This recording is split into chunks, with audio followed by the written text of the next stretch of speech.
അള്ളാഹു എന്ന പദത്തിന് വ്യത്യസ്തങ്ങളായ ചില ഉൽപ്പത്തി കണക്കാക്കപ്പെട്ടിട്ടുണ്ട്. അതിലൊന്ന് അൽ ലാഹു എന്നുള്ളതാണ്. അലിഫ്ലാമ്, പിന്നെ ഒരു നിഷേധത്തിന്റെ ലാ, പിന്നെ ഒരു ഹ എന്ന ദമീർ.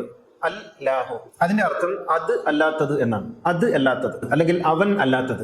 ഒന്നൊന്നാ എണ്ണി എണ്ണി തൊട്ടെണ്ണും പോലുള്ള ഒടുങ്ങിയാൽ നിന്നിടും ദൃക്ക് പോലുള്ള നിന്നിൽ അസ്പന്ദമാകണം. ദൈവദശകത്തിൽ ശ്രീനാരായണ ഗുരു പറയുന്നു, ഒന്നൊന്നാ എണ്ണി എണ്ണി തൊട്ടെണ്ണും പൊരുളൊടുങ്ങിയാൽ 1, 2, 3, 4 എന്നിങ്ങനെ എണ്ണാൻ കഴിയുന്നത്, അത്, ഇത്, അവൻ, ഇവൾ എന്ന് പറയാൻ കഴിയുന്നത്, താഴെ, മേലെ, വലത്, ഇടത് എന്നിങ്ങനെ ദിശകളിൽ സൂചിപ്പിക്കാൻ കഴിയുന്നത് അല്ലാത്തത് എന്തുണ്ടോ അങ്ങനെ തൊട്ടെണ്ണം പൊരുൾ ഒടുങ്ങിയാൽ ആണ് ദൈവതം ആരംഭിക്കുന്നത്. അപ്പൊ അതല്ലാത്തത്, അത് എന്ന് പറയാൻ കഴിയാത്തതാണ് ദൈവം. ഇത് എന്ന് പറയാൻ കഴിയാത്തതാണ് ദൈവം. അവനെന്നോ അവളെന്നോ പറയാൻ കഴിയാത്തതാണ് ദൈവം. താഴെയെന്നോ മേലെയെന്നോ പറയാൻ കഴിയാത്തതാണ് ദൈവം. അൽ ലാഹു അത് അല്ലാത്തത്, അവൻ അല്ലാത്തത്. അപ്പോൾ ദൈവത്തെ നാം പറയുന്നത് ഈ സൂചകങ്ങളിലൊന്നും ഒതുങ്ങാത്ത ഒരു ശക്തിയായിട്ടാണ്.